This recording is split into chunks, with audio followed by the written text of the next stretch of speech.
Cooking seafood doesn't have to be intimidating. I'll show you how easy it is with my friends at Hy-Vee. This flavor-packed seafood boil is a great way to stretch premium ingredients. I'm Andrew Zimmern, and this is seafood without the catch. I'm a huge boil fan. We do them at our house all the time. People ask me, what do I put in my boil?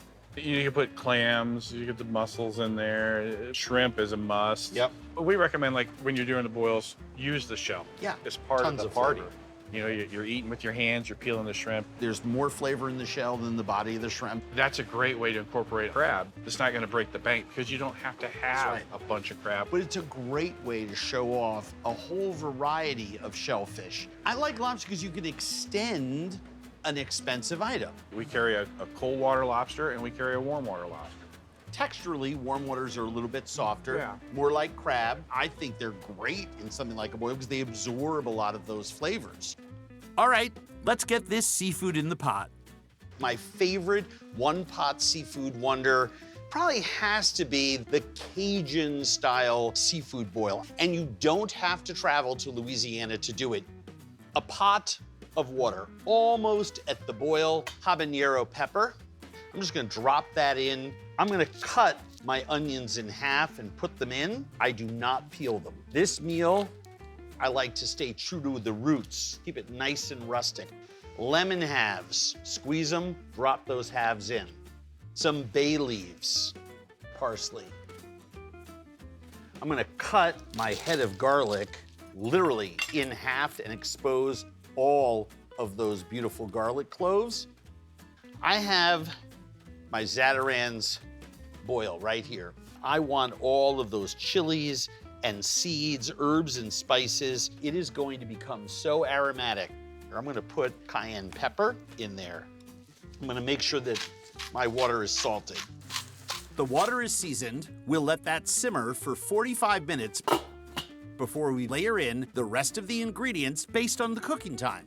I'm going to put my potatoes right in there because these take the longest to cook.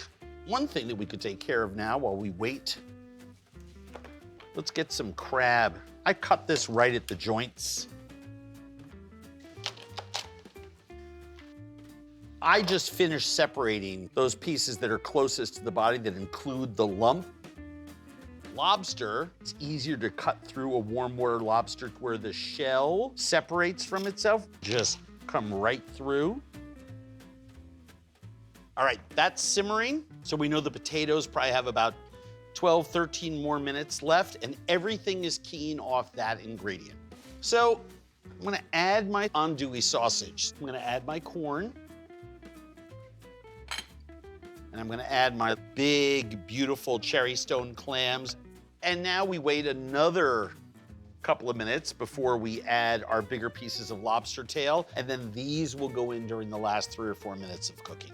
I'm gonna put in those larger pieces of lobster. All right, just a couple more minutes left. So I'm gonna put the little necks in. I'm gonna put my shrimp in and my crab. Because the crab is already cooked, that just needs to reheat. So as soon as my clams are open, that's gonna be ready and we'll eat. All right. I'm going to build our boil coming out of the pot perfectly cooked. It's simple, seafood boil heaven. So when you serve this, just put a pair of kitchen shears on the table for things like the crab so people can get into it. The great part of the boil is not just the variety of seafood, but the variety of sauces. I'm going into my garlic and butter sauce. My cocktail sauce,